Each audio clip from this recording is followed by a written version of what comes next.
Welcome. My name's Candace Moon, and I'm your representative for District 1 in the City Council, and Kathy Turley. She is also your representative on District 1 for City Council. So, tonight's meeting is our normal District 1 meeting, not a community meeting. I would just like to take a minute and introduce some of the staff that we have with us tonight. We have our Assistant City Manager, Deputy City Manager, Alicia Thomas. We have Kelly Hickler in the background there. We have Naomi. She is our administrative person. And who am I missing? Well, Glenn Thompson, Chief. You all know Glenn. And you all met Lieutenant Burson, Adam Burson. He's our patrol for this area, our patrol chief for this area. And so we are going to begin. We only have 2 agenda items tonight. We have, first we'll have a presentation from Arapahoe County Sheriff, and we will start with a patrol update from Lieutenant Burson. But first off, Ms. Thomas wants to make some intro remarks.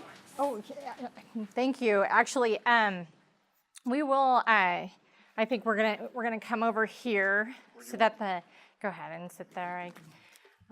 So thank you all for being here tonight. Again, as Councilmember Moon has explained, we have a couple of agenda items to go through. So we'll kick it off with an update on law enforcement. And then, of course, after we make our presentation, if you want to go ahead and ask some questions in regards to law enforcement, we'll go ahead and answer that. And then second off, our Assistant City Manager, Andy Firestein, will be joining us tonight. He's not quite here yet, but he should be rolling in pretty soon. He will really be giving you an update on the process map that you may have received already on the streets at South Glen. So he'll also address any other questions in regard to that process for you tonight. And I think afterwards, then if you have general questions or things that you would like to bring up to your District 1 council members, they'll be around here to also answer those questions. So we hope to leave some time so that you can exchange in that dialogue as well. With that being said, I'll go ahead and toss it over here to Lieutenant Burson on your area update. How's this? This work for everyone? Excellent. I can do this. I'll keep right on the chair so I don't move for you. Okay. So I've been a police officer 13 years. I'm currently our Team 6 watch commander, which means everything Monday through Thursday, 9 p.m. to 7 a.m. falls under me and the people who work for me. I'm also the District 1 area commander. So anything that happens in our District 1, which is very, very similar to Centennial's District 1, also falls under me. Some stuff overlaps with District 2, which occurs right at University for us. So anything in that area falls under me, I pay attention to. So crime right now, really, really low. Yeah. Good, right? Very good thing.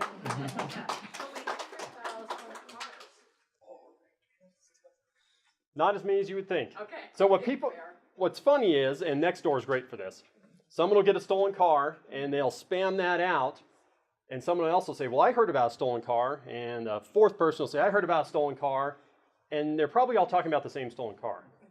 I get it in my neighborhood too. I'm on Nextdoor where I live, and people pump out stuff that, hey, there's a rash of these going on when actually there's not. So it feels like there's a lot, but there really isn't very much. Part of that is cold weather, right? Crime is down typically in colder months. It's up typically in the summer months. Kids are out of school. Things like theft from your car occurs more often, which is stuff we're still seeing right now. One of the big things we see is theft from motor vehicles, where people break into a vehicle and take stuff. And that primarily is occurring when people don't lock their cars and they leave valuables in plain sight. I know it's an old message, but it's a message we keep pumping out because it happens all the time. If you leave your wallet sitting on your dash and you close your car door and walk away, someone can walk by and see that, and if they are a nefarious person, they're going to take your wallet, particularly if your car door is unlocked. Right, that's a big juvenile thing. They just check car doors for an unlocked car. We have some of that going on. We also have, they're technical burglaries, but they're people who leave their garage doors open at night. And often juveniles, but not always, people walking by at 3 in the morning see an opportunity and they walk away with your chainsaw, your lawnmower, whatever, a bicycle. So those are occurring as well. So if you want to prevent both those things, keep your valuables out of your car, lock your car, shut your garage door at night. And some people we have been contacting about garage doors. We'll start sending out letters again. Some homes, at least on my team, we'll go knock and wake people up if it's not a terrible hour. And just say, hey, your garage door's open. Hopefully you didn't mean for this to happen, which is typically it. Most people are okay. But we're not waking them up at 3 in the morning either. That is a majority of our problems, really, right now, out in the community. We have some standard thefts that occur in businesses like here in the mall area. You'll have shoplifting and things like that, which regardless of weather, those are an ongoing issue, but pretty minor crimes as a whole. What concerns do you have as a public that I can answer for you? Yes, sir. Along the lines of the vehicle thefts, it seems like it could be a small number of people that are doing a lot of these thefts. Is there any sort of, are there leads, are there videos, are there things that's being done to track those particular individuals down, or what is that process? So there's several things that go with that. Right now, there's not a specific group doing it. Sometimes there is a group, sometimes not. Right now, there's not a specific group because we track them pretty carefully. If there's video, people's Ring cameras, right? That's a huge one. We knock on all kinds of people's doors who have them. Anybody with external cameras, we knock on your door and try to get access to pick up leads. When we have leads, those people get arrested and charged. We can find them. I mean, we have good video of them. But it's not a crime that they're going to do a lot of time for either. And it's a very lucrative crime if you're willing to walk around at night and check car doors. Or if you walk around at a fitness center of any kind.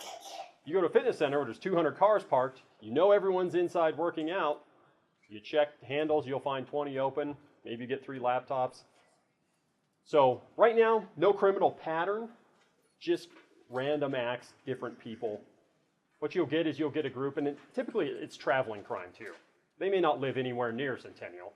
I mean, everyone has a car and they just drive to a neighborhood in the middle of the night and walk around and check doors. And then they go away. So nothing specific. There's not a specific group that's targeting an area. If there is, we have units that actually focus on that, and they hit them pretty hard. And the few times we've had them, we've nailed them pretty good. But those are extensive rings usually. But that's not the case right now. I guess my comment comes from, I'm on Ring, and so I get the Ring notifications, and there's been like a group of kids that have been caught on camera a couple times checking vehicles through a couple of parking lots, and so I don't know if that has been brought to your attention. I assume it has, and if there's anything that can or has been done. So when there is, we do. I mean, really. But like I said, juveniles are a huge offender of that. They're a huge offender because it's a simple, non-violent, really, if you're checking a door versus even breaking it, they're not even destroying property. They're just walking along checking handles. It's as low level, really, as you get. It has a higher level charge in the courts because of the frequency. But as far as in their minds harm to another person, it's pretty low. Yes. Yes, ma'am. There's a couple of houses in my street where people leave their garage doors open, and that really concerns me, because I take that seriously. That's an invitation, especially if you don't have a secure lock from the garage and the house. But people leave them open. What should I do? Like if I see somebody's been leaving their door open, I think at night it stays open, but sometimes not. And should I call and invite? If you know them, let them know, or you can let us know, and we'll contact them too as well. I've done that before, and I know it's gotten to the point where it's not really my thing. And just let us know, hey, and you can send me an email and just say, hey, here's an area where we're having issues, people constantly in this neighborhood leaving them open, because we're moving into that program to start sending out letters. Because waking people up's not nice either. I mean, we're not doing, like I said, I'm not pushing it past midnight, but even 10 o'clock at night, people don't want to be interrupted. And really, it's information. People aren't aware that how much risk they're exposing themselves to. All the way in the back. I'll go first. The city has spent a lot of money putting in traffic calming devices around Clarkson Park, which is on Clarkson about 2 blocks north of Dry Creek. And it was done to slow people down and to stop them from running through stop signs. My question is, are you still getting any calls there? Because I live close to that area, and people are speeding and running stop signs just as much as they were before these devices were put in. So I'm wondering, is there anything that law enforcement's done to like follow up to see if all this investment works? Or So we get complaints, and that area in particular, we've gotten a lot of complaints past few months. So we have different devices we can put out. We can put out the speed monitoring signs that actually flash the sign. We don't do photo radar enforcement or anything in Centennial, but we also have what we are called stealth radar boxes, which we put up that have radar in them, and it actually monitors the problem, so we can take a look and identify if there is a speeding problem, and if there is, what times of day and days of the week that's occurring. well, this particular problem is just people just ignoring the stop signs. Yeah. And when I'm at those intersections, going to the supermarket or going about my day, people are still just rolling right on through now that they've become accustomed to the investment that's been made from, putting stop signs in the middle of the intersection, narrowing it down.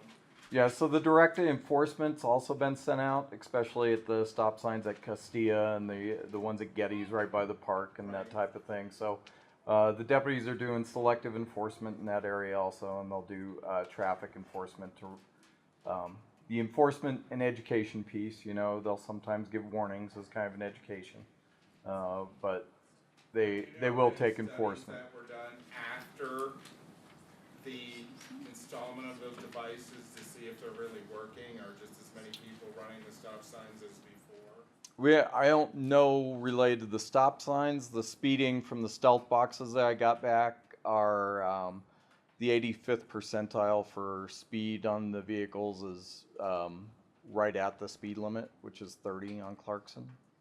So there are a handful, and I'm still evaluating some of that information to see if I can identify if there's a time of day or day of week that the speeding's actually occurring more.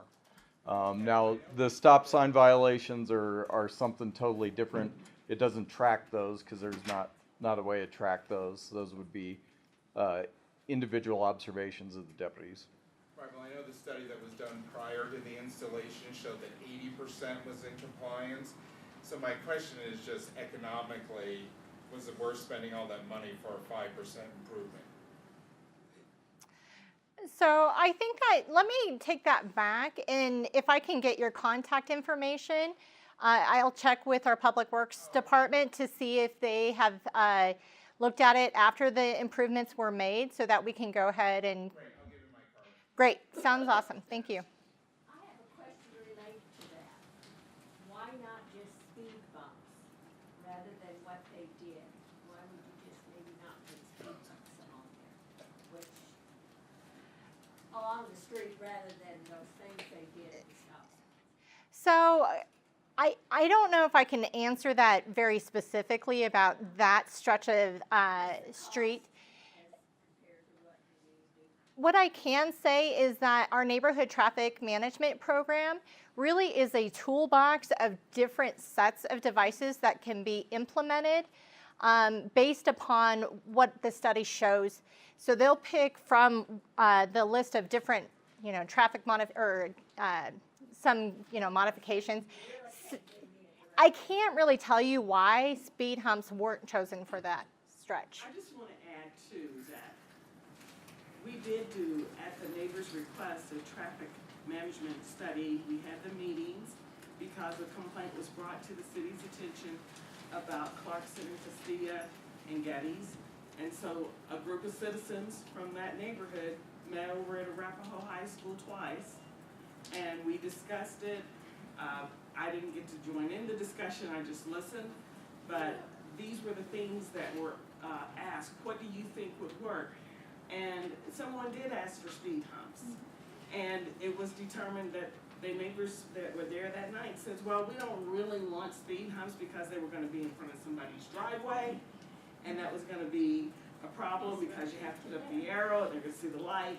So this was somewhat of a collective input from citizens in the neighborhood to decide what traffic calming devices would work best. So your neighbors have been very proactive in trying to slow that traffic down. And I just want to say thank you for those people who came to those meetings and they talked to the neighbors, they got consensus among the neighbors as to do we want to move forward with this. They had enough people participate to where the city said, yes, we will.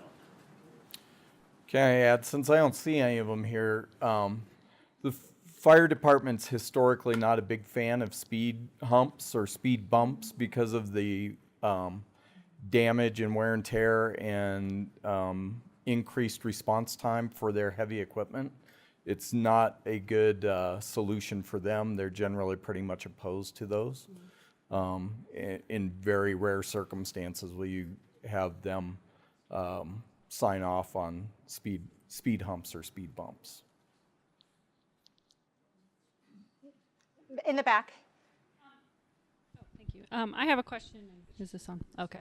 And maybe it's better for the council people, but I was wondering what the timeline is on the study about Arapahoe County Sheriff versus getting our own police department, whether that study has been released yet. I know that it was submitted and there was some discussion about how council was going to ask some questions about it.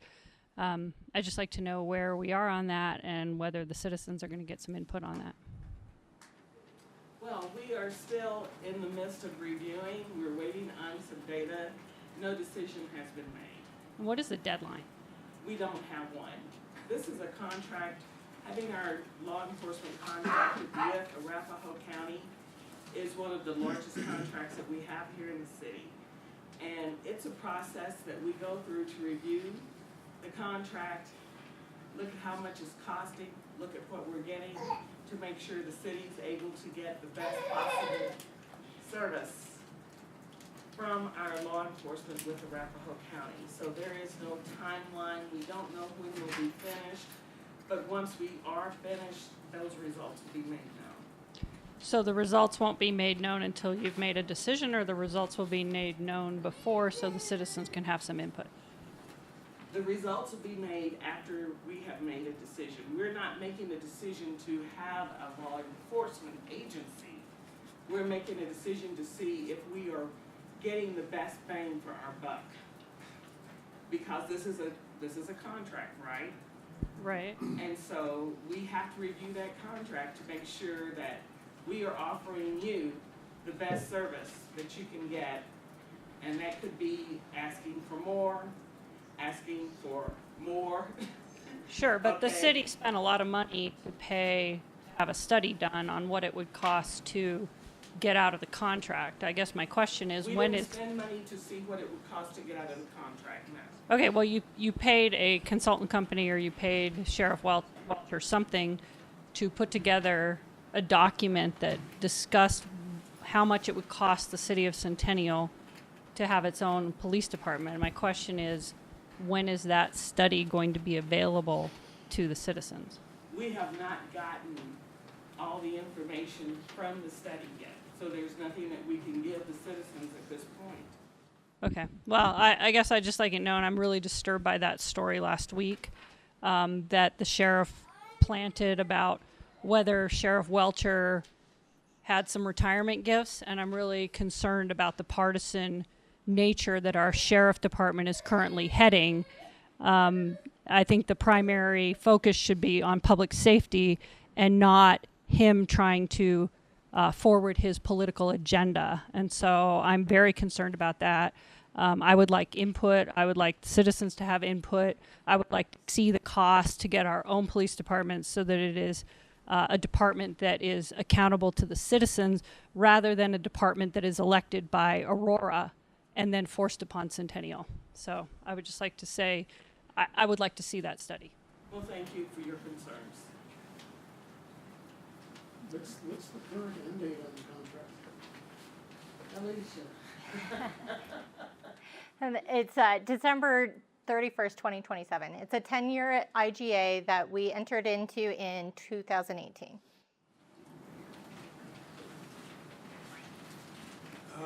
Deputy City Manager Thomas, I'm the guy who complained about motorcycle noise. Yes. Is there any new information on the public information campaign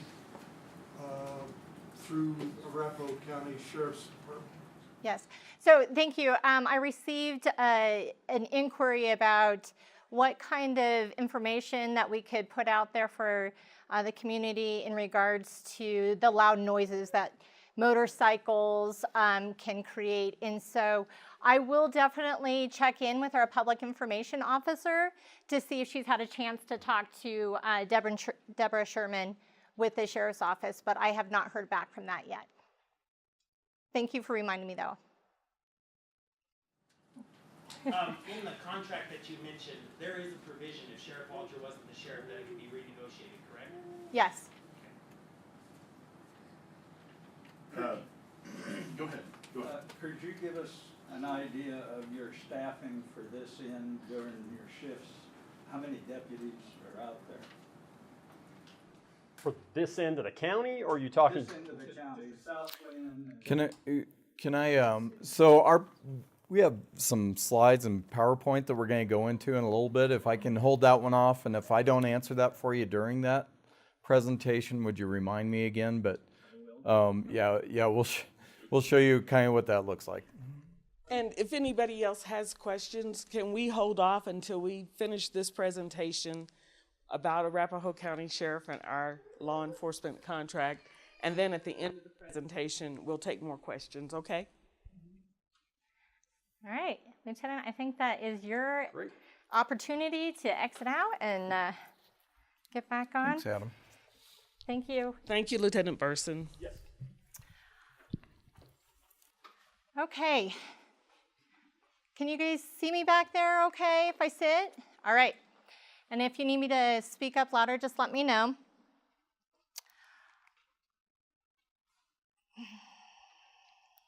I just got to turn it on here. There we go. All right, as Councilmember Moon mentioned at the beginning of the presentation, I am Alicia Thomas. I'm the Deputy City Manager with the City of Centennial. And tonight, Bureau Chief Glenn Thompson will present kind of just an update from law enforcement. And it really is primarily focused around what we had discussed last year in our budget presentation, which really relates to the level of service and cars on the street and deputies that we have, so that you can just get a little up to speed where we are. So I'm going to read to you, the City Council has spent a good amount of time really going through strategic planning, and they have prioritized 6 key performance areas. And one is public safety and health. And I'm going to read this to you because I can't memorize everything. Centennial strives to be the safest city in Colorado and partners with other agencies to ensure access to public safety and health services that meet the needs of the community. And so this is one high priority that City Council has really communicated to staff as a focus, and that's really based upon the input that you all have provided to them. Also, on our 2016 citizen survey, safety ranked as one of the 2 most high priority areas for the community. So prior to 2019, there were about 1.16 officers per 1,000 residents. And we've shown a comparison of the city of Arvada. And so we do kind of benchmark against the city of Arvada. It's about the same size. And also, you know, the composition of both cities is pretty close. And so we look at their level of service compared to our level of service as a good indicator of where we are. So when we look at benchmarks, we compare with them as well. Last year, really, I will say that law enforcement came to City Council and had communicated that, you know, there's a higher resource demand, and it's specifically with the number of calls, the seriousness of those calls, and the time that it takes to investigate. what happened is because that resource was demanded at such a great level that the proactive service that they were able to do in years past was starting to decline. So that included traffic enforcement, community contacts, and proactive patrols. So it really, to council, it was the question of where do you want the level of service to be? And how do we really fund that level of service where the community is really wanting to see law enforcement go? What this resulted in was a presentation to City Council for 21 additional full-time employees. And this is a list. There's a lot of different categories of employees here, and I'm sure the chief will be able to talk to you a little bit more. But you pretty much see more of the deputies that are on the street. And so the deputies that are in patrol, there were 11 additional full-time employees that were requested. So I think, if anything, the point here is to show there was a request to say, can we address some of our demand, our level of service, and proactive needs that we have in this community. A second request, which was also considered by City Council, was a behavioral health response program. And this is really based upon a council-identified strategic initiative, which was to provide the community the means by which they can reach out for help and to consider developing a public safety program to address mental illness.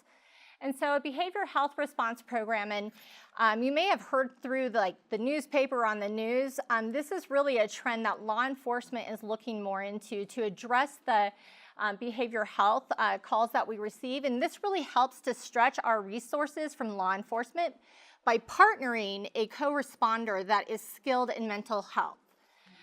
And so that request really included a response program manager who will really identify what that program needs, and then some mental health professionals that will be contracted.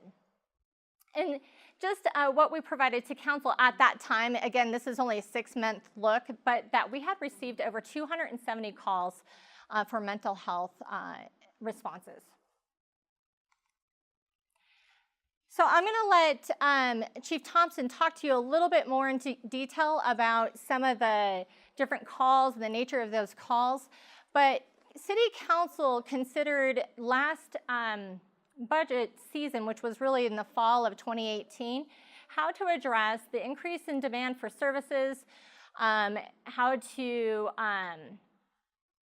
to increase the level of service, and then also how they could address the reduction in the proactive service. So as we all know, there was an election late 2018, and we had a change of sheriff. And City Council had authorized, although they had authorized the funding for both of these programs, they wanted to touch base with the sheriff-elect. And so they did talk with the Sheriff Brown in February to see if this was his vision as well, and if he was on track with this. And to which he said, yes, I am. That this is really what law enforcement needs to really carry out the level of service that is required from our community. So in March, City Council authorized all of those positions, and Chief Thompson is now really trying to gear up in response to 21 additional employees. So although we don't see those employees today, he'll talk a little bit more about what to expect and how we can see a change in that level of service. All right, I'll let you. The forward button. Yeah. So I was supposed to stay seated, and I can't. It's just not my nature to be able to do that. So we'll kind of go through some of these things. So yeah, the presentation, the Sheriff's Office had identified that what we had seen was an increase in demand for service. Our calls for service requesting help from the public have gone up. And some of those demands, we saw an equal reaction or an opposite reaction as far as proactive activities. So this just covered the number of calls for service that went up 17% from 2013 to 2017. So population also increased. We've had development, community development, all those things create more of a demand for service for law enforcement and public safety. Now, when we talk about calls for service, all those calls for service are not equal, right? I mean, I can have an abandoned vehicle call that may take one dispatcher answering the phone, one dispatcher dispatching it, and then the deputy responds to take care of that call. So minimal resources. Whereas we could have a robbery or a missing person or something like that that requires dozens of resources up front. And then for felony crimes, that requires many more resources on the back end to investigate that and bring that to resolution, especially if we identify suspects and then eventually take them to trial and get a conviction. That could be years down the road. We're talking about homicide convictions that we received from 4, 5, 6 years ago at this point. So this graphic just shows that, hey, a traffic complaint is not equal to a felony crime against person. That felony crime demands way more resources, personnel, and work effort to resolve that. We saw, this is the UCR stats for violent crime trending up. That includes homicide, assault, robbery, those type of crimes. And we've seen that kind of trend up a little bit. It's up and down, but the resources that are required to take care of those types of calls also are more than with minor crimes. And this is just related to our investigative follow-up by our investigations services, the investigators that do the follow-up after the patrol officer comes out and takes the report. These are a number of cases they're assigned. So if you see during the year, you know, that they're assigned 180 active cases, if you're one of those victims wanting to know, well, what are you doing with my crime and how's it coming with my investigation? There's, you know, during that year, the investigator may have 179 other people that are asking that same questions of them. So again, those require more resources, more investigative resources. We used to have what we called inactive cases, where really no suspects or suspect information. I think we talked about it tonight already with video cameras and Ring doorbells and all that type of stuff. There's practically no crime that really doesn't have any leads anymore. Almost every case that these investigators get requires some type of follow-up to either exhaust all those leads or bring somebody to justice on that case. So here's that opposite reaction to us becoming busier, which is proactive activities. So traffic enforcement, the deputy's time to go out and do some of that speed enforcement or stop sign enforcement, for instance, on Clarkson or wherever we may have to go, where we're seeing live accidents, for instance. Those number of tickets decreased 34% during the same time period when our calls for service are going up 17%. Same thing with our community contacts, our proactive community contacts, where we at the Sheriff's Office pride ourselves on using community policing. We assign the same deputies to the same geographic area or same district for at least a year at a time. Some of these deputies have been working the same precinct for dozens of years, quite frankly. So they know who's in the neighborhood, what cars should be there when, those type of things. Those community contacts have also decreased during that same time period.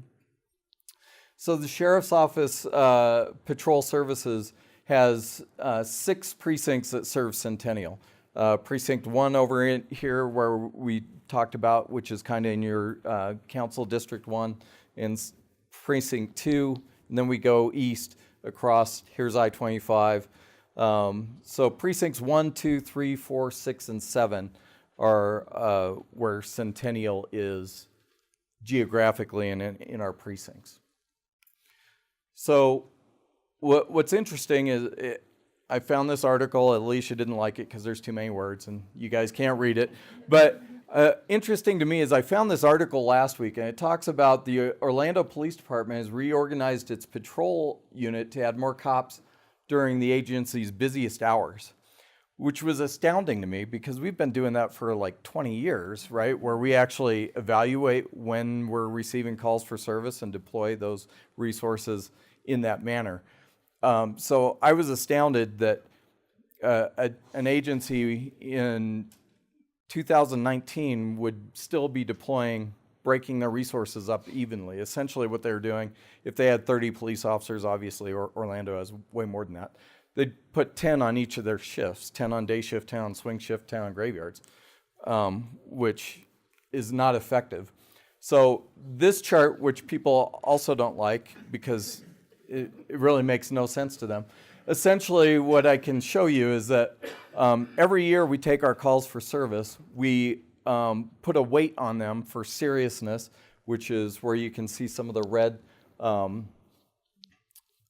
highlighting for that. Green is good as far as seriousness of offense and number of calls and how serious those are.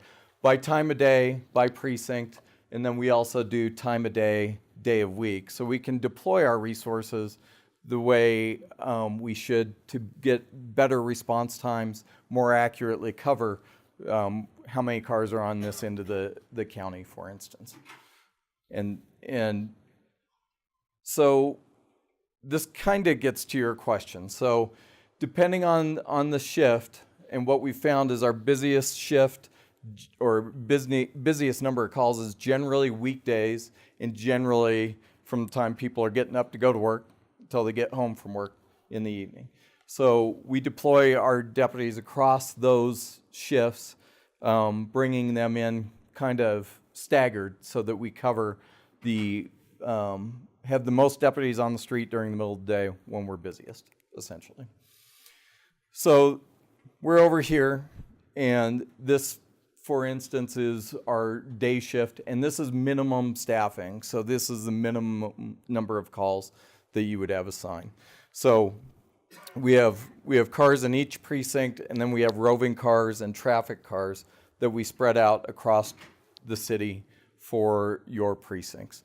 So minimum staffing is there's at least one car full-time assigned over here with a car right across University, for instance, and a rove car that's likely over here. Now, if we're staffed above minimum staffing, then we will likely have 2 cars per precinct when that's possible. Swing shift cars come in during the day, so there's an overlap. So sometimes there could be as many as 3 or 4 cars in this precinct, depending on, I'm sorry, I wasn't supposed to walk in front of the camera or in front of the lights. But yeah, so sometimes there could be, for instance, in this precinct 1 or 2 area, up to 5 or 6 cars, depending on the time of day that you're there. And then at nighttime, our least busy time, and accordingly the staffing goes down later at night and early in the morning. So did you want to talk about this at all, or this is just essentially what the results of? Yes. So I think the point about this slide is with the additional FTEs that were approved, it does get us a little bit closer to that comparison of the city of Arvada. Not to say that the city of Arvada is what we strive to be by any means. That's not the point. But it is about just making sure that we have the staffing levels that really we have good response times, that our public safety is still, that priority is still being answered to the community. And so it's 1.3 versus the 1.16. So it's a little bit higher than what it was. And I will say one thing that I found very interesting in regards to this comparison is prior to 2018, I think it was about $216 per citizen when you break down the numbers for our law enforcement. And so I think to myself, each year, would I be willing to spend $216 to know that when I call 911, somebody answers my call, or that somebody's like answering or looking out for my garage door being open, or something of that nature? And I think that's a small price to spend for the superb service that we do. We're still one of the safest cities in Colorado. With these additional FTEs, that has gone to $260, but per citizen, still not that much though for great service. So And if I can add, it's just something that is hard for me to explain, and it's hard through all these discussions because of the way that we go about and do our business and provide those services. You all as citizens don't just get the 1.31. Quite frankly, we combine all the sheriff's office resources to provide that service throughout the service area. We don't stop at the boundaries. We don't say, nope, you're not paid for by Centennial, you're paid for by the law enforcement authority, for instance, so you can't handle this call. What makes our ability to provide these services efficiently is those economies of scale that come from combining all those resources to work seamlessly together and respond to those calls across the service area. And I covered a number of calls with council where we have people responding from our incorporated Precinct 5 area to handle calls in the city of Centennial when something happens. When it goes bad, we need to combine all those resources so that we can handle those calls efficiently. So. I think that covers our presentation. I'm not quite sure if we answered the gentleman here in the third row your question about. So I will circle back. So the official answer is it depends on what time of day and what day of the week, honestly. But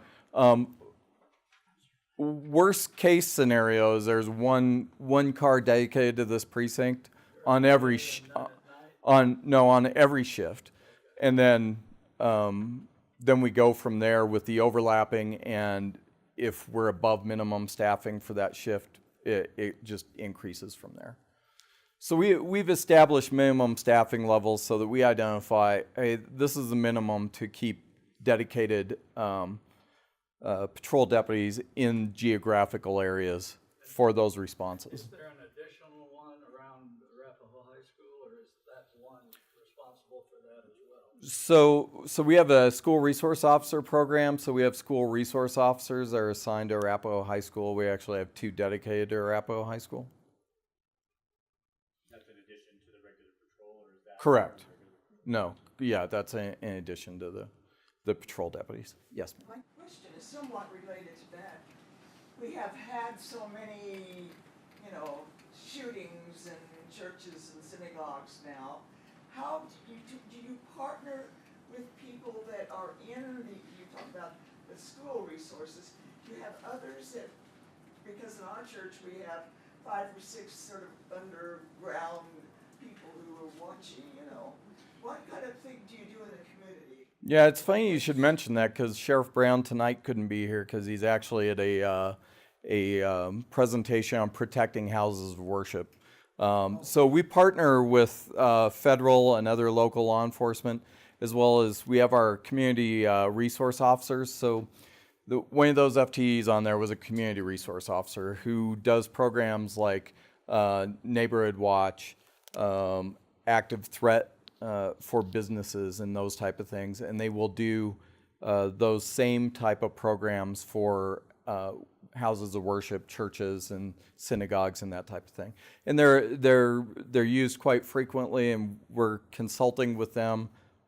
There's no charge, obviously, so we'll go in there. They'll do security assessments for those buildings, and they'll work with. We have many of our larger churches that actually have their own security and so forth. So we'll work with them to show them how to kind of target harden their buildings and their resources to make them safer. Okay, so population is up.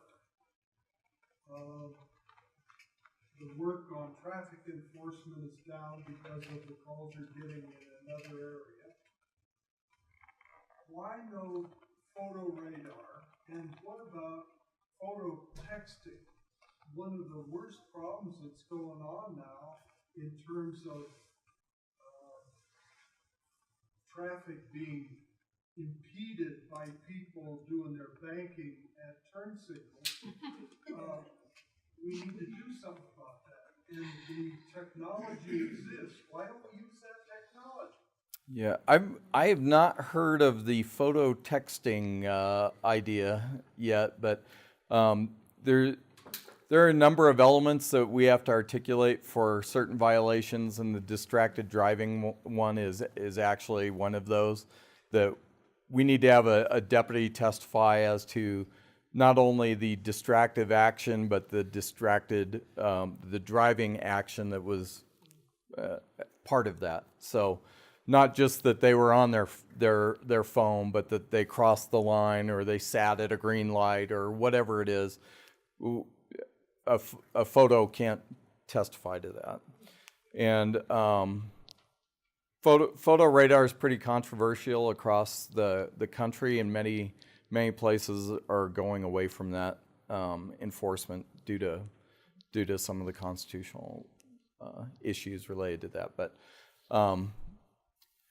I can tell you, for instance, distracted driving or seatbelt, for instance, there's many campaigns that we take advantage of grant funding from the state to go out and do saturation patrols. We do the same thing with, DUIs are probably the oldest example of that, but they do distracted driving campaigns now, click it or ticket campaigns, and all those we do focused traffic enforcement efforts.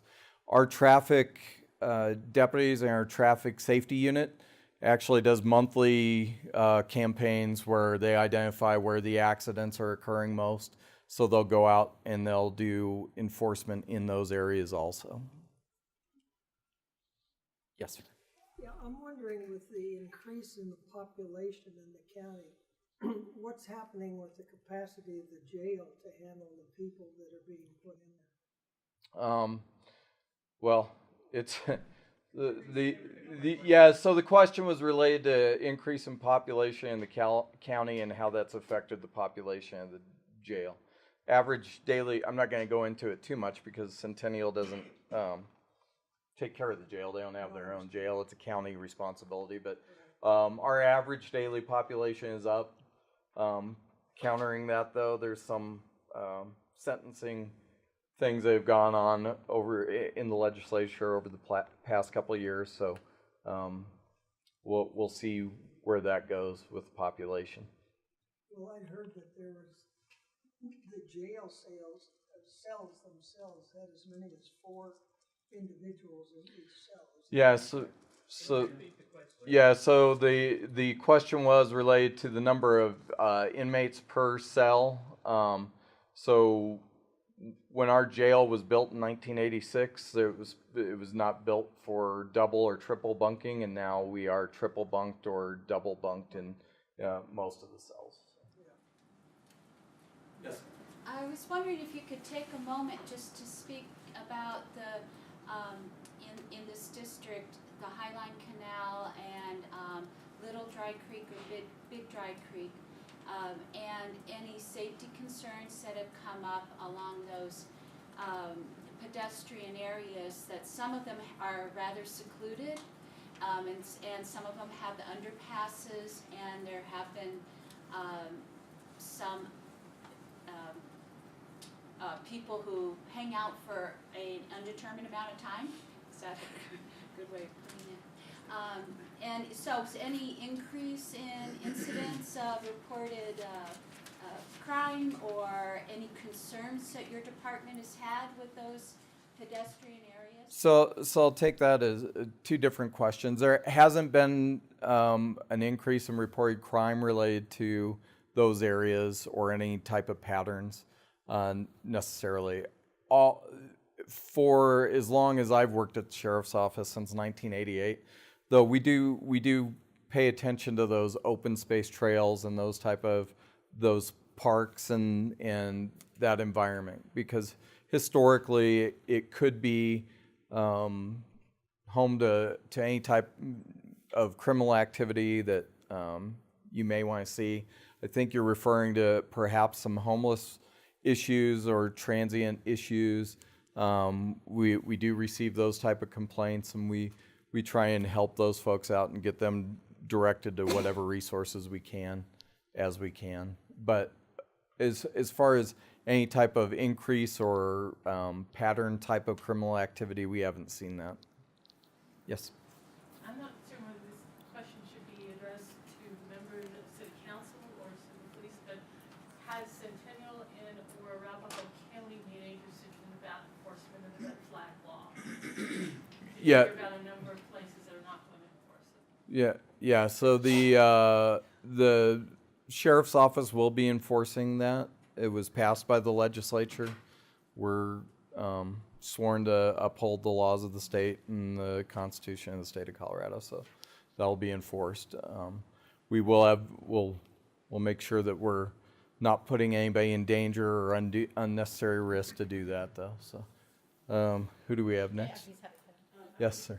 Actually, we had a gentleman in the flag shirt. Back row first. I walk the Highline Canal through Golden Park twice a day with my boat across it. And the biggest hazard I encounter are bicyclists. Things racing the Grand Prix. There would be speed bumps for those guys. Yeah, pedestrian safety, no matter where you're at, just be careful. Yes, sir. I'd like to go back to Clarkson, north of where he is, just south of Orchard, north of Panama. Mm-hmm. You turn north or go through that stop sign of Panama. You go up that little hill and immediately is the Highline crossing.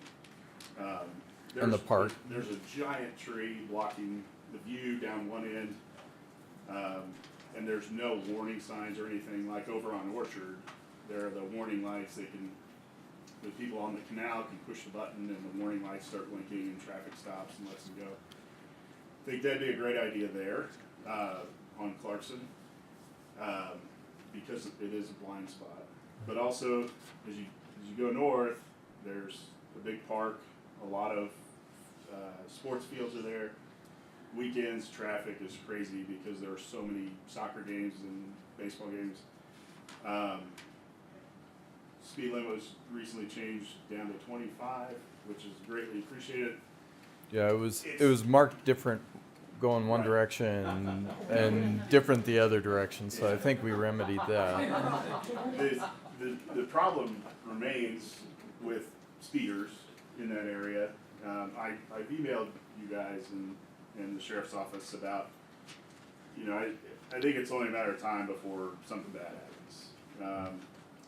I understand the not wanting the speed humps and what can we do. We've signed up, one of my neighbors who should maybe be here in a few minutes, is signed up for the study to be done traffic-wise, but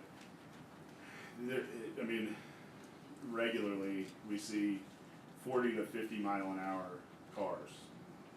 No stop signs like where he's talking about. And now I'm like, do we even want stop signs? Because apparently they don't matter much. But I know we've called numerous times, myself and other people in our neighborhood, about getting increased patrols. And there for a while they were doing it and it was great.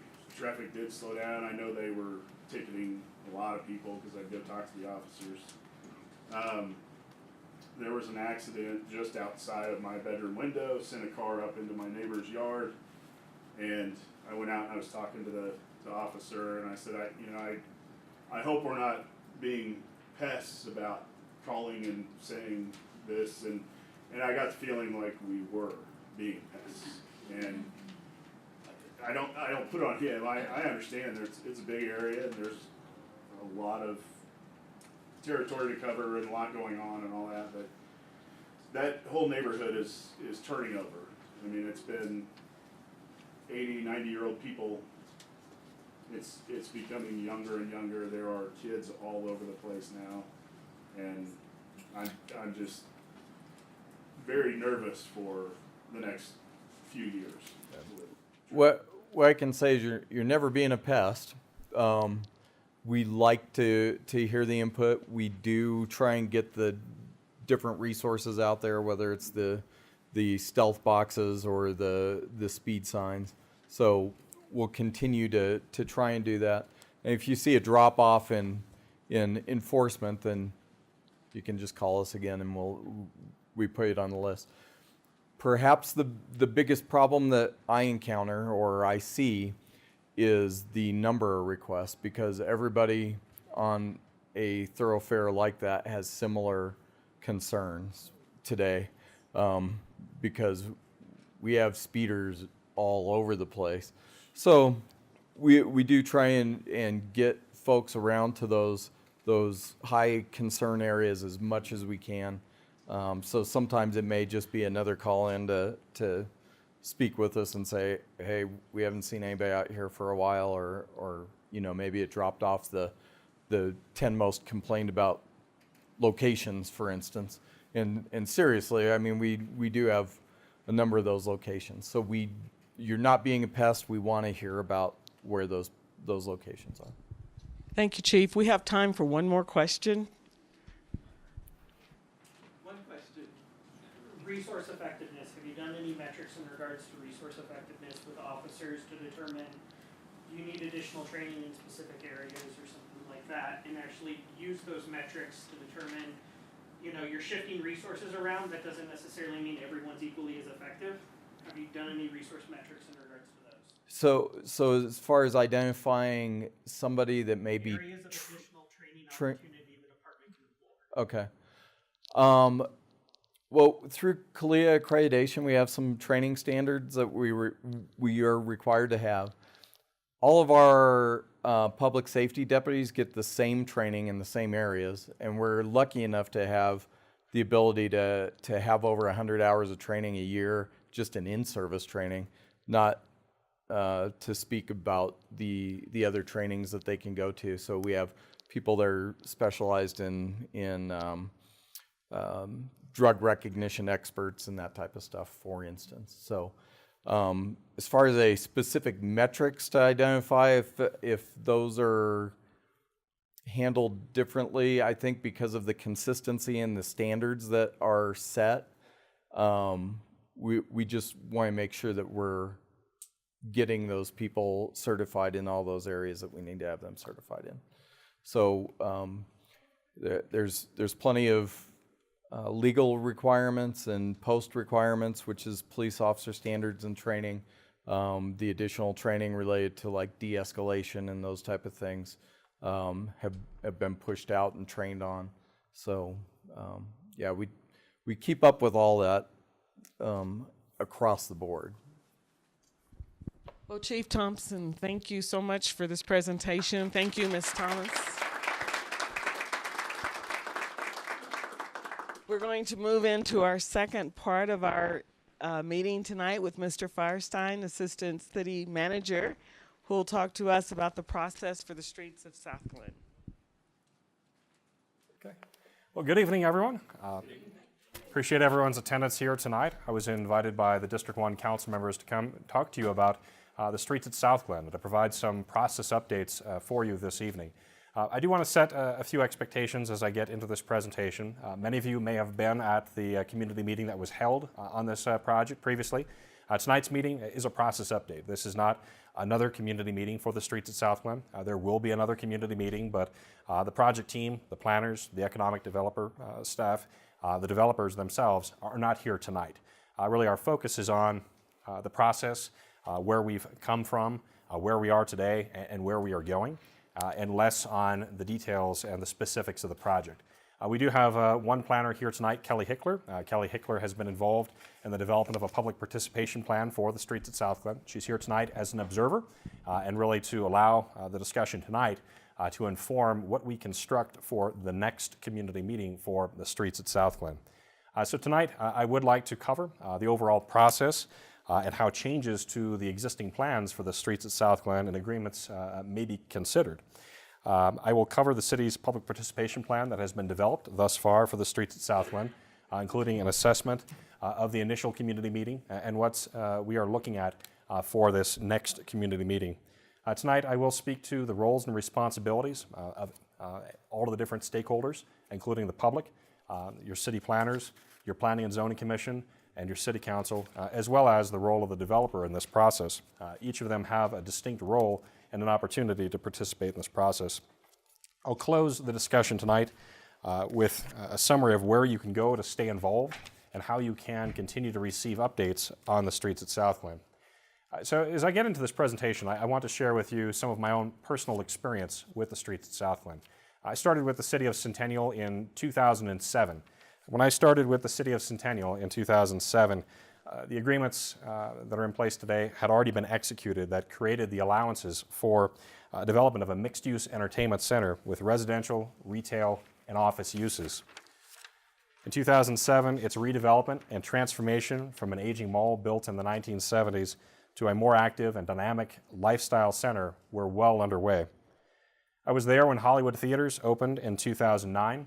I recall distinctly at the time that the concept of having an assigned seat, of getting dinner and a drink while you watch a movie, it was different, it was innovative, it was something that made it special.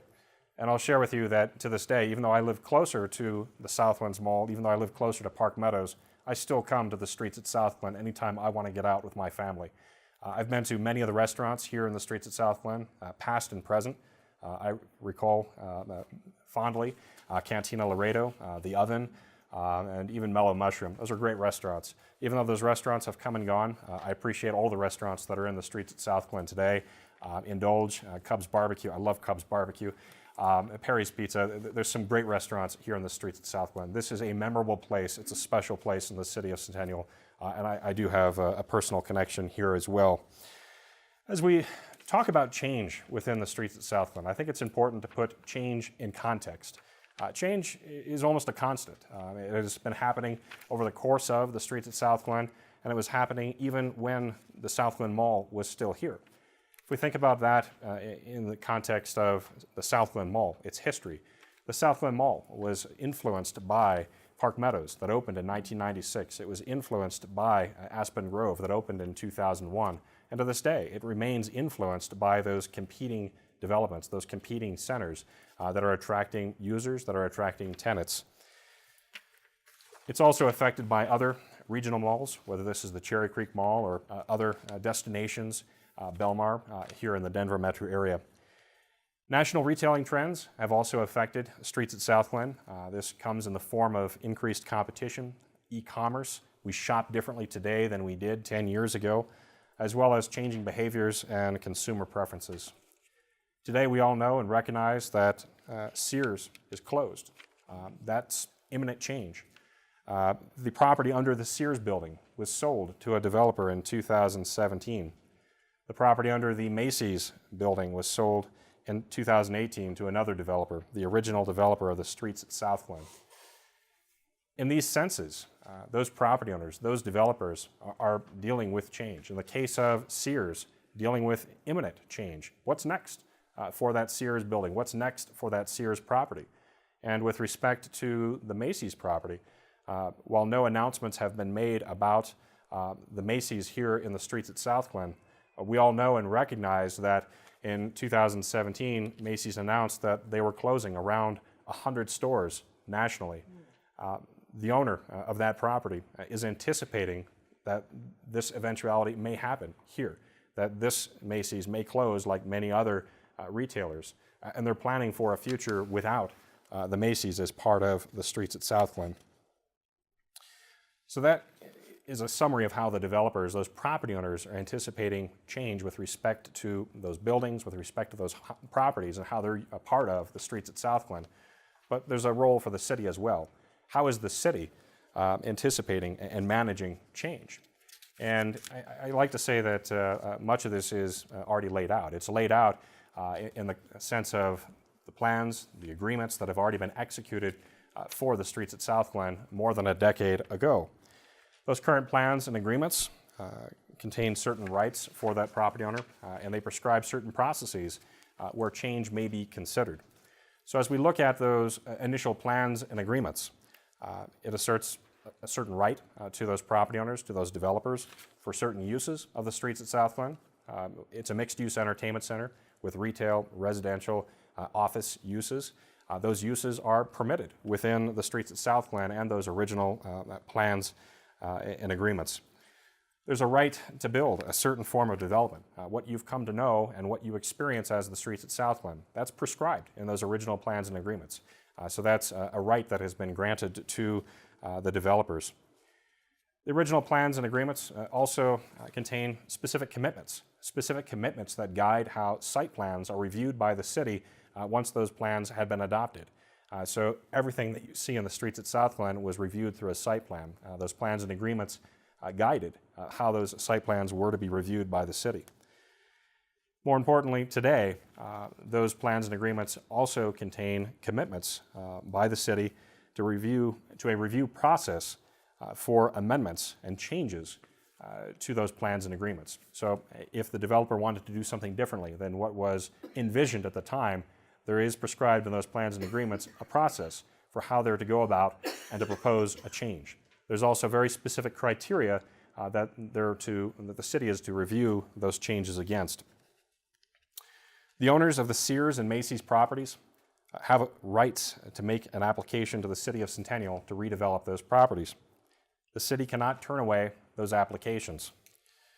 While the city can inform the property owners of its preferences, for instance, we may say that we prefer owner-occupied housing, that we prefer a certain type of development.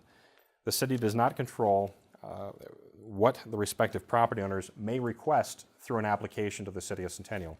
As we get into the roles and responsibilities, I think that will come out a little bit more. City staff recognizes that this is a significant project and that there's many stakeholders, many people who have an interest in the future of the streets at Southglen. And while our codes have processes that we go by in order to conduct community meetings, in order to consider applications like this, we considered the very unique nature of the streets at Southglen and the desire among the public to have perhaps a more robust process than we would conduct for any other application. And as a result of that, in consideration of that, your city staff have developed a very specific public participation plan for the streets at Southglen. We've worked closely with the developers to create this plan, and we have gained their consent to conduct this plan. What you've seen thus far is a community meeting that has been held early in the process, and this has been held earlier in the process than most other applications.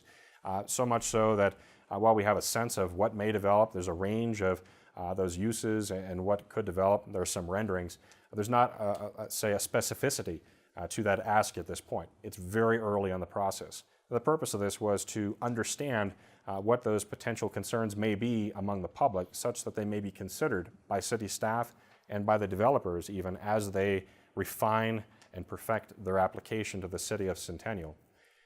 This community meeting was preceded by a meeting with the focus group, and this focus group was a group of your peers, residents in District 1 on the west side of the city that are recognized as leaders in the community, as recognized as those who may be able to identify potential issues and concerns even before we got into that community meeting. And I would say that has been helpful for us in understanding a little bit more about your community, about the specific needs of your community, and how we might go about with that community meeting.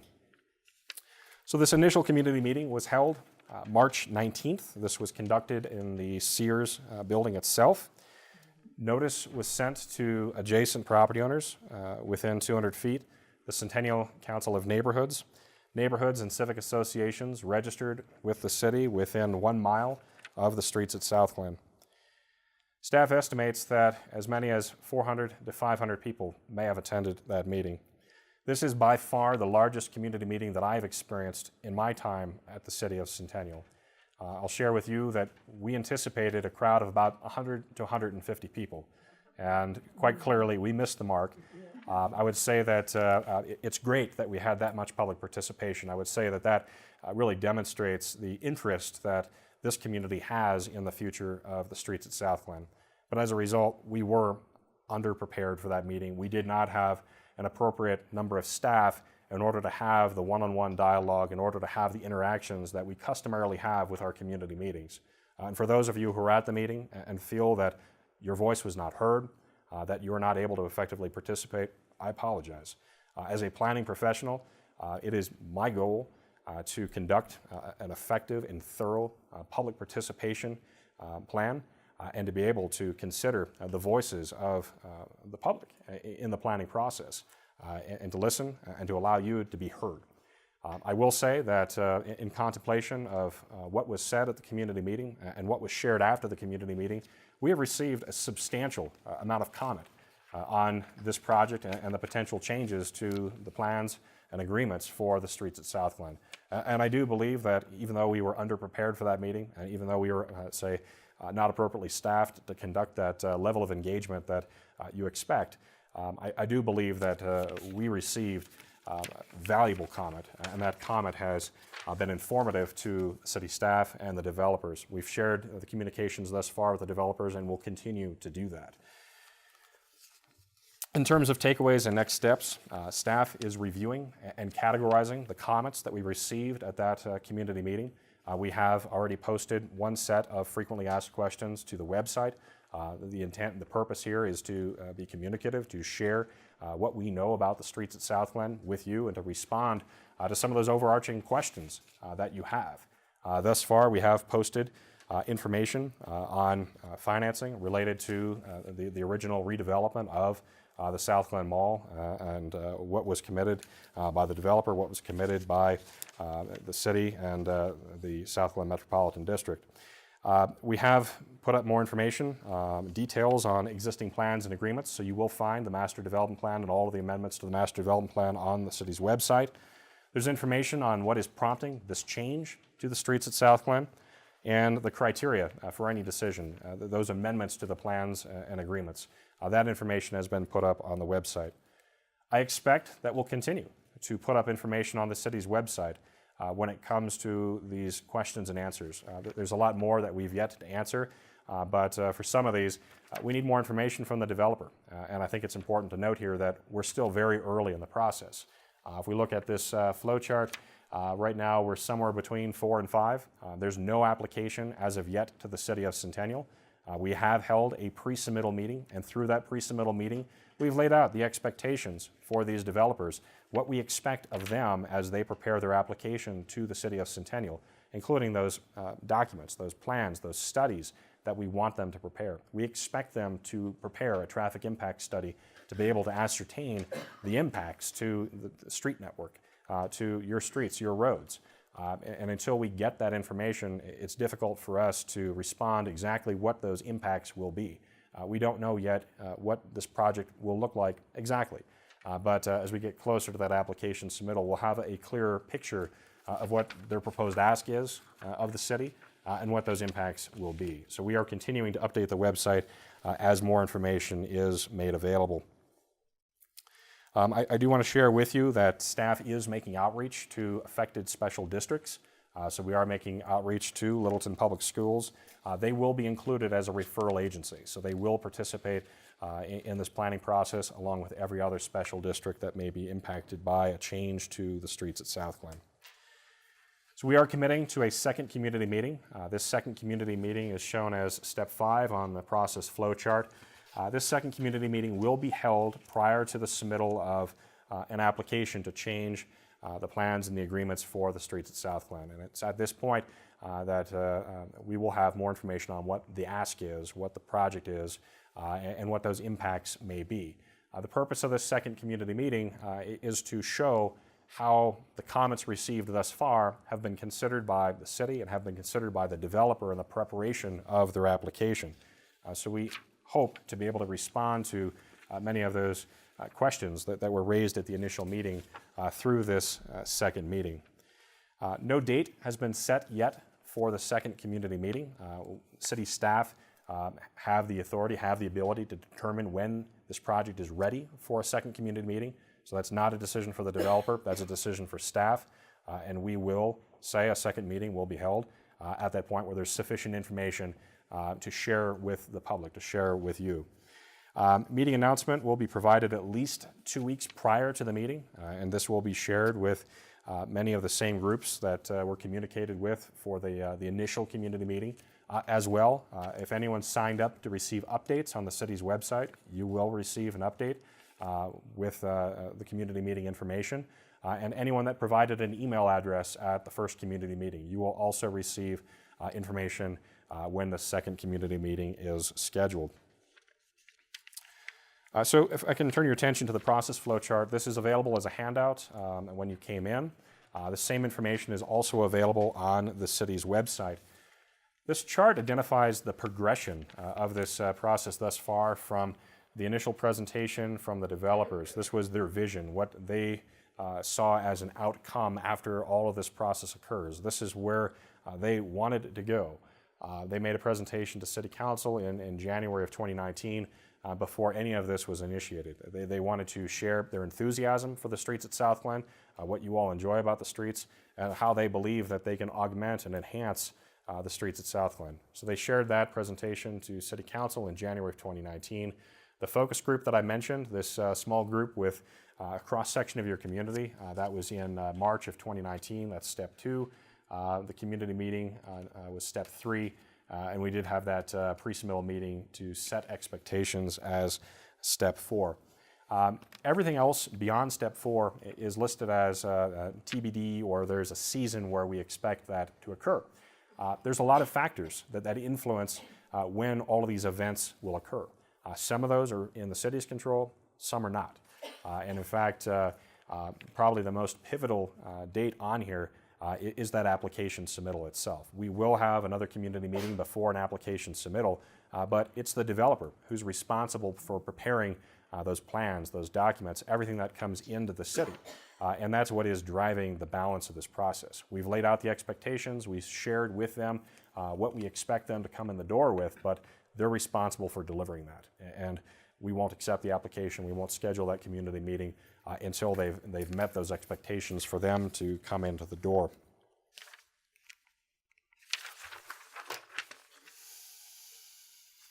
So on the process flow chart, we've identified that we anticipate that an application submittal will be made in spring. But again, this is very much dependent on their ability to retain, say, the engineer to prepare the traffic impact study, another engineer to prepare that drainage study, their architects, their designers, to prepare everything that goes into that master development plan itself. There's a lot of factors that go into this. If they were to make application in the spring, that would initiate an internal review process. That internal review process, it's your city staff, your planners, the engineers that work for the city. There's that external referral process. There's another opportunity for public participation at that point. And then from there, it would go into the public hearings before the Planning and Zoning Commission and City Council. I want to call out the opportunities for public participation throughout this process. And you'll see those in the yellow speech bubbles here. There are many opportunities throughout this process to get involved, to have a say in what happens at the streets at South Glen. I know many of you attended that initial community meeting. There will be that additional community meeting. And then from there, you continue to have opportunities to participate in the process. When an application is submitted, you have the opportunity to review the same plans that the city staff will be reviewing. You have the opportunity to comment on those plans during the internal review. There's also public comment before the Planning and Zoning Commission and City Council. So you can choose to attend a Planning and Zoning Commission or a City Council public hearing and make additional comment at that time as well. Public input can provide context for the city staff who are reviewing this application, but I think it's important also to note that there are criteria that Council eventually will be reviewing these requests against. So your comments, if you're asking us to turn it away at the door, we don't have the ability to turn away an application at the door, but as you're sharing your experiences with your neighborhood, as you're sharing your experiences with some of the existing conditions around the streets at South Glen, and your concerns about how that may be impacted by additional development, I think that's good for us to understand. I once was a development review planner myself, and something that I always thought when I was in that role of a planner was that you know your neighborhood best. There's 60, 70 staff working for the city of Centennial. Not all of them in the community development department, but we're a relatively small organization. This is a large city, 29 square miles in size. No matter how much we get out into your neighborhoods, we'll never know your neighborhoods as well as you know them. So sharing that context, your history, your experiences, and how we might consider the impacts of this potential development on your community, that's good for the planners to understand. It's good context for that review process. So from here, I want to shift into the roles and responsibilities and provide a little bit of context on all of the stakeholders that are involved in this process. I mentioned at the onset of the presentation the many interests who have some role in changes at the streets at Southglen. Just to recap, you have the public, everyone that's here tonight, the developer, city staff, special districts, and your Planning and Zoning Commission and City Council. So everyone here tonight, you're a user of the streets at Southglen. We're in the library. That's fairly obvious, but you all have direct experience with the streets at Southglen. You're also neighbors to the streets, and you have an understanding of how this may impact your neighborhood better than anyone else. I like to think that the public informs the process. You're sharing your experiences in a manner that we can understand you a little bit more, understand your neighborhood a little bit more. You inform the process. A developer is responsible for leading with an idea. So if we think about what we've talked about thus far, the developers have certain rights under the existing plans and agreements. They have rights to those uses, a right to build a certain form of development. They even have the right to ask the city to make changes to their application or to their allowances. A developer also provides the capital to execute an idea and to put it into action. They pay for their application to the City of Centennial and bear all costs associated with the review process. They're also responsible for the project financing and development costs. So if we think about it in that sense, it's their capital that's at risk.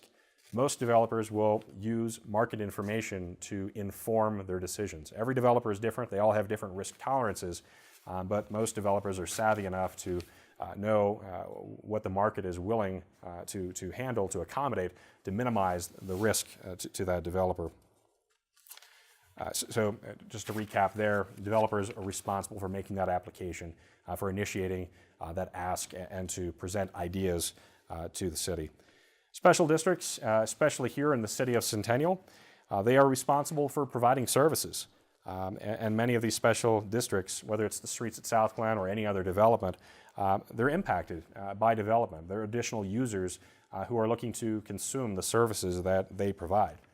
So when we look at the process flow chart, special districts, they're involved as a referral agency in step 6 once an application is received. A developer often works directly with a special district to address their concerns. So if we think about a water district, additional development, there may be additional demand for water service. There may be tap fees that a water district imposes on new development to recover some of the costs of acquiring those water rights and for delivering that service to that developer. Special districts, in this sense, are advisors to the review process, and they share those impacts that are specific to their service agency. So city planners, the role of a city planner. City planners are facilitators of the process. They administer the city's codes and regulations, but they also work with the public. They work with the developers, special districts, and many others to conduct the review process. For the streets at Southglen, that process is prescribed by the existing plans and agreements, as well as the city's land development code and other codes and regulations. The city planners work with the public to listen to their concerns and to consider them in the review process. They also share comments received throughout the review process with the developer so the developer can make revisions, changes to their plan that are more responsive to the community. Comments that are expressed in writing are made part of the public record. In this case, we are discussing projects that eventually will get presented to the Planning and Zoning Commission and City Council. So those comments that are expressed in writing will be carried forward to the Planning and Zoning Commission and City Council and made part of the public record for this project. City planners also work with the developer to explain the process and to set application expectations for any applications that may be submitted to the city. Shifting to the role of the Planning and Zoning Commission and City Council. Planning and Zoning Commission and City Council are decision makers. At a point during the review process, your city planners will determine that an application is ready for public hearings, that it's ready to proceed to step 7 that's on this process flowchart. This starts with the Planning and Zoning Commission. Staff will prepare a report that contains a factual review of the application against the criteria in place in the original plans and agreements. They'll also factor in the city's land development code, as well as Centennial Next. All comments received by city staff that were made part of the public record will be incorporated into that staff report. There also will be a staff recommendation. Your professional staff will make this recommendation based on the review of all of the material that has been submitted to the city, the review of the criteria and the plans and agreements, the review of the city's land development code, and their own professional expertise. So they will offer that recommendation to the city's Planning and Zoning Commission. The Planning and Zoning Commission will conduct a public hearing. That public hearing will include a presentation from city staff, from the developer, and there will be an opportunity for the public to offer comment on an application. Based on the evidence in the record, so what was contained in the staff report, what testimony was received at the public hearing, the Planning and Zoning Commission will deliberate on the request and make a recommendation to City Council. The Planning and Zoning Commission's recommendation must be based on the criteria that are in place. Shifting to City Council, the process is very similar to that of the Planning and Zoning Commission, except that in addition to all the other information that's received by the Planning and Zoning Commission, they'll also receive that deliberation and that recommendation from the Planning and Zoning Commission. So either a recommendation of approval or a recommendation of denial, that will come forward from the Planning and Zoning Commission to City Council. There will be another public hearing there that'll have an applicant presentation, a staff presentation, as well as an opportunity for public comment. City Council themselves are the deciders on any application to change those existing plans and agreements for the streets at South Glen. Because the City Council will decide on the application, they have a need to limit their participation in the process until they are presented with all the facts during the public hearing. So the staff report and everything that is presented to them that night. If you think of them like a judge makes a decision based on the testimony that he is presented with. He's not out having independent conversations with either the attorneys or anyone else. It's based on the testimony received at that time. This is difficult for many to understand, and I think here in particular where there's something that's significant, that's monumental in the city's past, and that will shape the city's future. I think that it's safe to say that council is not avoiding their residents, but rather that there was advice and direction given to City Council by their attorneys to not participate in the process. And this was to remain neutral and unbiased so that they could make a decision when they were presented with the case and all the facts. Now here, recognizing the significance of this project, Council has asked to participate more and to have a greater role in this process at this stage. And I would say that until that application comes in the door, you're likely to see your council members more present at community meetings. I would expect that you will see council at that next community meeting and even sharing with you how you might get involved in the process, how you might engage with the city, and some more information about the streets at South Glen. Now, what you're not likely to hear from a council member is their opinion. If you ask them, do you support this change, or do you support what is being proposed by the developers, they're likely to share with you that this will be an application at some point, and that this will become quasi-judicial, and that in order to remain neutral and unbiased, that they're not to get into that level of discussion with you. But they should direct you to where you can get more information, where you can go to get some additional resources on this. So now that I've covered that, I do want to talk about the website for a moment here. We are looking to put information up on the website. There's a lot of information already on the city's website today. If you go to centennialco.gov/South Glen, it'll take you right to this page. You can also get there from the city's main page. If it's the first time that you've gone to this page, there'll be a pop-up asking if you want to sign up to receive updates. If you're interested in remaining connected to this project and to receiving updates as we continue through the process, I encourage you to do that. That's one of the best ways to receive updates on this. For anyone who has already signed up prior to April 26th, you should have already received an email from the City of Centennial advising you that we made updates and changes to the city's website. If you signed up for that, you're shaking your head. So if you signed up prior to April 26th and you didn't get that email from us, you might want to check your spam folder, or you might want to sign up again. But It's a great conduit to stay connected, to stay involved, and also so that you don't have to go out to the city's website and hit refresh each and every day. We're aspiring to make updates on a routine basis, on a frequent basis, but if you sign up, you should get notice from us when those updates are made to the city's website. So all of the master development plans for the streets of Southglen are available on here. We also have posted that initial set of questions and answers on the city's website. This flow chart that I shared with you this evening, it's on the city's website.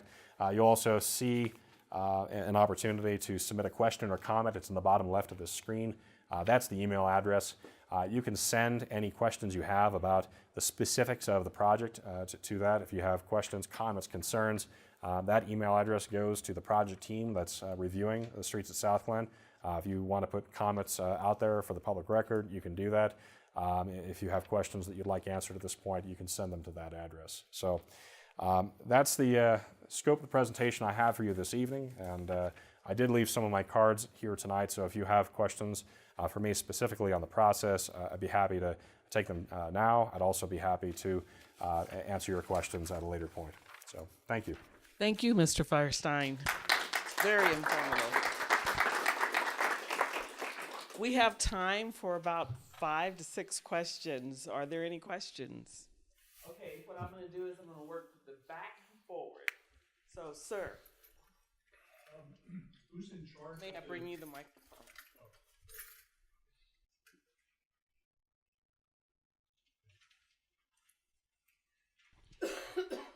Thank you very much, first of all, for what it is that you're doing here. Can you please tell me who's in charge of how the process is laid out? Who's in charge of the process? Okay. So much of the process that I'm sharing with you tonight is predefined. This was defined in the original plans and agreements for the redevelopment of the Southglen Mall into the streets at Southglen. So in that sense, it's predetermined.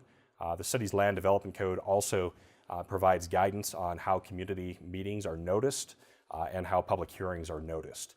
So in that sense, I would say that previous city councils determined much of how amendments to the plans and agreements are considered, and prior city councils also, through their legislative capacity, set the land development code and those rules that govern how community meetings are held and public hearings are noticed. Just so I'm clear, is it the owner developers and the city together in this agreement? So initially with the redevelopment of the Southglen Mall, so those plans and agreements, that was an agreement between the city and the developer at the time, yes. I just want to take a minute to introduce our mayor, Ms. Stephanie Pico. She just walked in. Thank you, Mayor, for coming. All right, next question. You mentioned a special district called Streets of Southglen. Can you tell us when it was created and what it does? Sure. So that's the Southglen Metropolitan District. The Southglen Metropolitan District was part of the original redevelopment of the Southglen Mall. The Southglen Metropolitan District was responsible for the financing of certain public improvements that were constructed as part of the redevelopment of the original mall.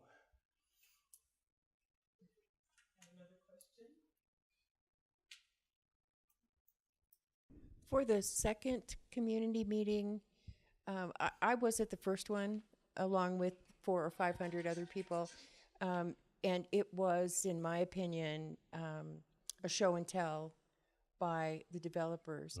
A number of easels spread out around the room, no central focus, no agenda. I mean, unless you could get within 2 feet of a gentleman in front of an easel, you had no idea what was going on. And so will the second meeting be a more structured meeting, perhaps overseen by the city as opposed to by the developers? Yes. Thank you.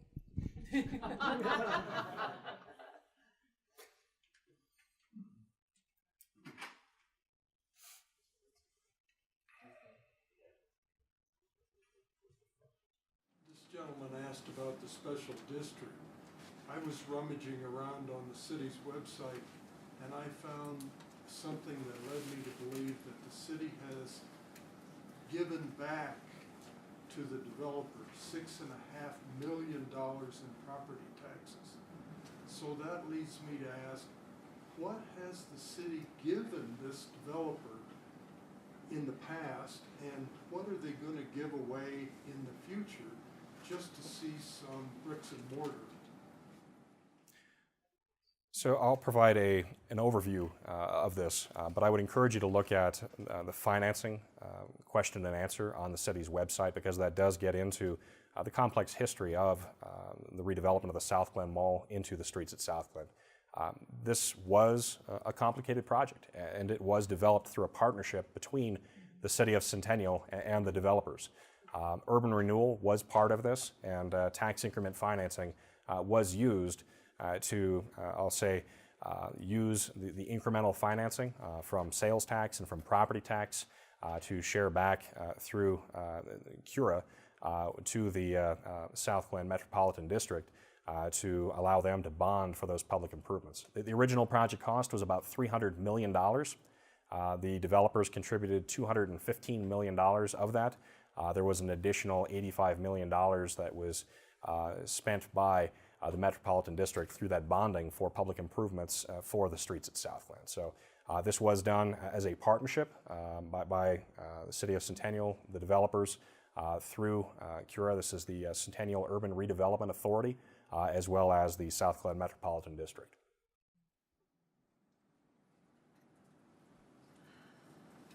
Andy, could you explain that TIF monies, the paybacks, are used for public improvements in the majority of cases? So the statement was that TIF monies were used to fund public improvements in those cases, and that is a correct statement.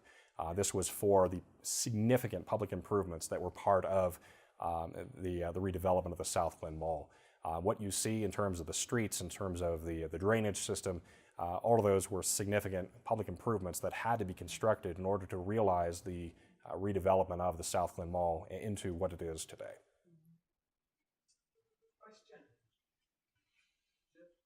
I can speak loudly. You said 1,600 new dwelling units. I'm curious, how many of them are the under 500 square foot micro units?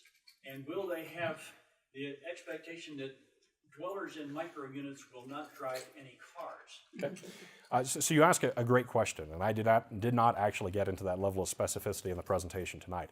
You may have heard at the initial community meeting that the developers are proposing up to 1,600 new residential units.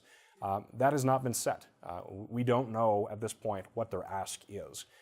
We don't know what the composition or the structure of those units may be, how many may be micro units, efficiency units, how many may be 1, 2, or 3 bedroom units. That's information that will be revealed as we get closer to an application submittal. And I'll share with you that we are requiring a traffic impact study, and that traffic impact study will look at that new development and the demands that it places on the street network, and we'll be able to ascertain just what those existing conditions look like and how this new development, whatever that may be, may impact the streets.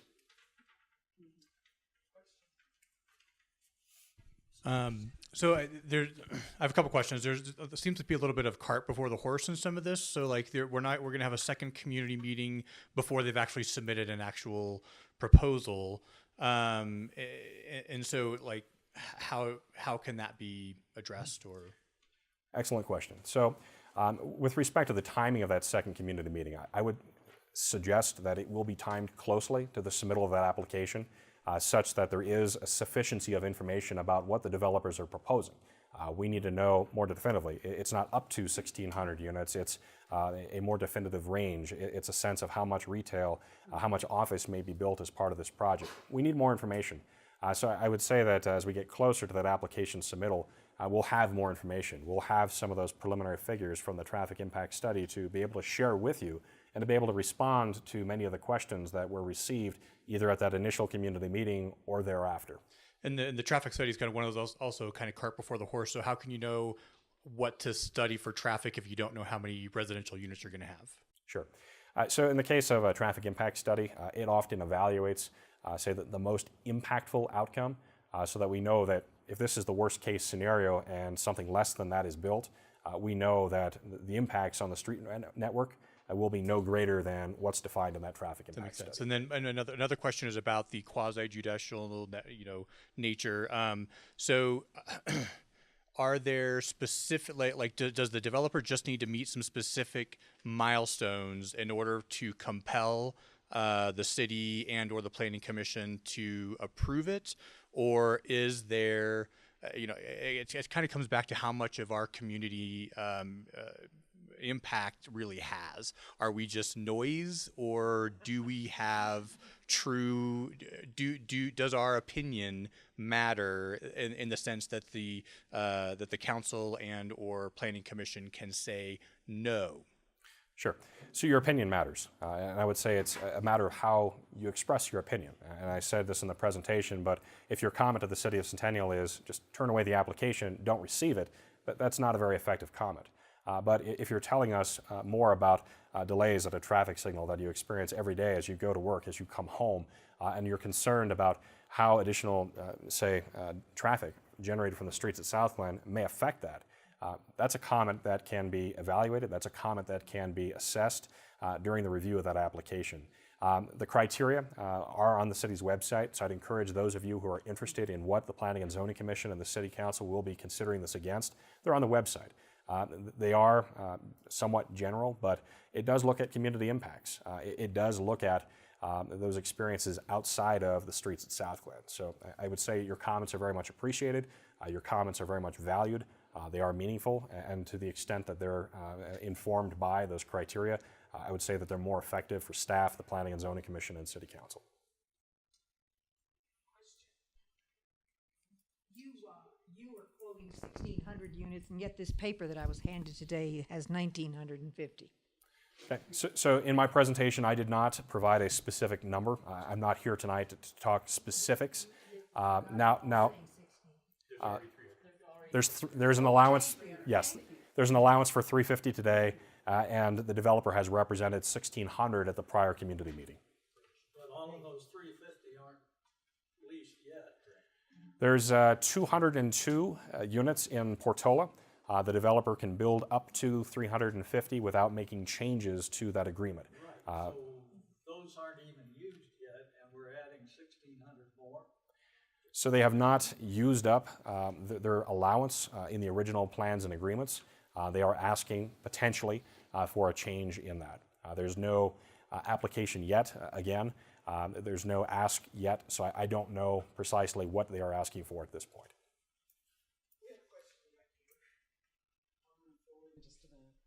Is the city considering tax incentives at all? The city has not been asked to provide economic development incentives for this project at this point. We have some more forms here on the table if you'd like to grab one before you leave tonight. You keep talking about the developers as one unit, but you clearly stated earlier that there were two separate developers. At this point, we don't have a definitive yes/no that Macy's is going to be demolished. So when they are going before the Planning and Development Committee, is this an up-down vote for both developers' plans or just for the one that already is planning to demolish Sears? So it's two different votes or one vote with both developers? Sure. So at this point, city staff is working to coordinate the requests, and the developers are working together right now.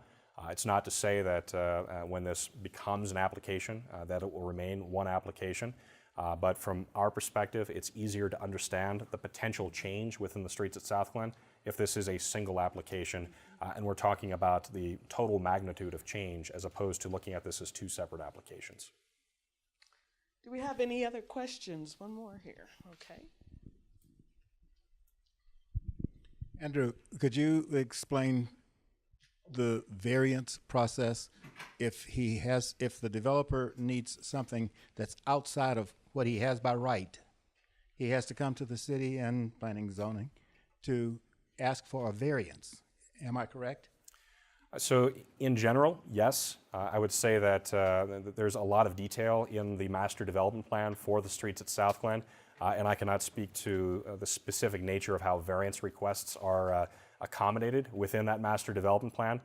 If you'd like more information on how variances to the standards that are established in the master development plan for the streets at South Glen are accommodated, I'd be happy to respond to you. Yeah, offline. but overall, the general process of a variance is if the developer does not have it by right in the agreements or land development code, then he has to go to the city and ask for a variance. Is that in general, generally correct? but because of, say, just how much language, how many standards are in the master development plan for the streets at South Glen, I cannot say whether that was modified as part of the development of that master development plan. I can follow up with you if you'd like. You have time? One more question. So is there room for amending their?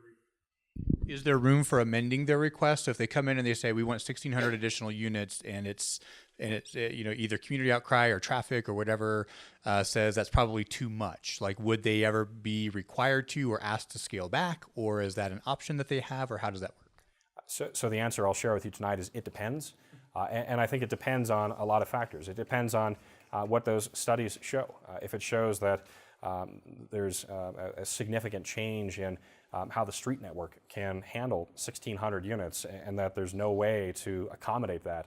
There's no way that that can be mitigated.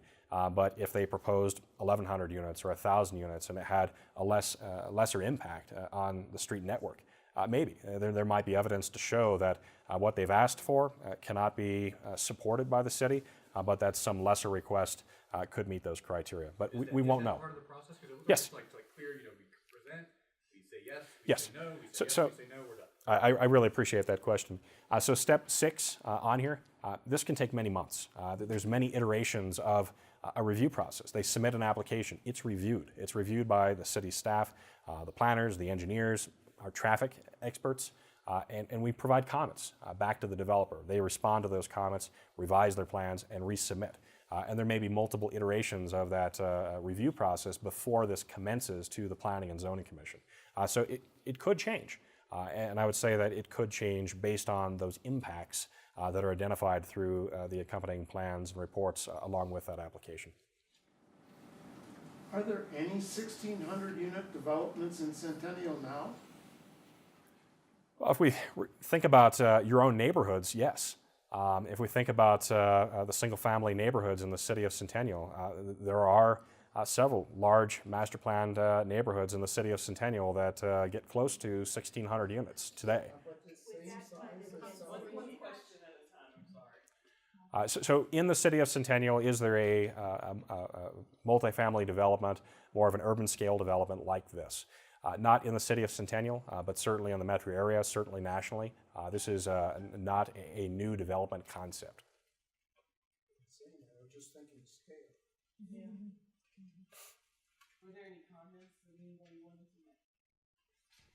Here we go, man. Is there any, this sounds really selfish, but is there any impact studies on the Highline Canal trails, the South Suburban District, Lone Tree, I know it's not as close, but schools, that kind of thing where you're seeing more bicycle riders going 40 miles an hour, you're trying to walk your dog. So the South Suburban Park and Rec District will be a referral agency. They will receive a copy of this plan when it comes in, and we will be asking them to review and provide comment on the plan. We can also extend a courtesy referral to the Highline Conservancy if that's something that the community would like, if there's an additional input there. And I would say that we've already made outreach to Littleton Public Schools with new residential development. We recognize that there may be impacts on schools, so we want to involve them early, and they'll also be a referral agency once an application comes in. Well, we just had the bridge on University, now it's grooved and we're going to finally get pavement after, a couple of years of this? And that's all the wear and tear there. And when that was created, that was wonderful 20, 25 years ago. When that all came about, that my kids could actually walk to the park from the east side of University to the, without traffic. So you see all the wear and tear that happens in the community that we have now. That's the selfishness in me is, this outdoors wonderful area could be just swarmed. I do we all appreciate love to your get comment. outdoors in Colorado. Thank you. One more question up front here. There's a major development going on north Speak up a little, please. There's a major development going on north of Dry Creek and east of Broadway. Yes. What is the size of that?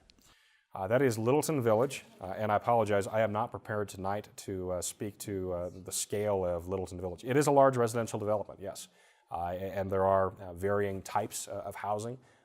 There's multifamily, there's single-family attached, single-family detached.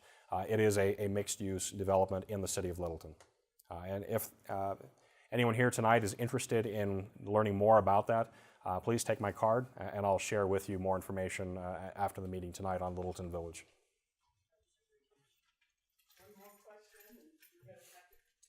Let Mr. Andrew go home.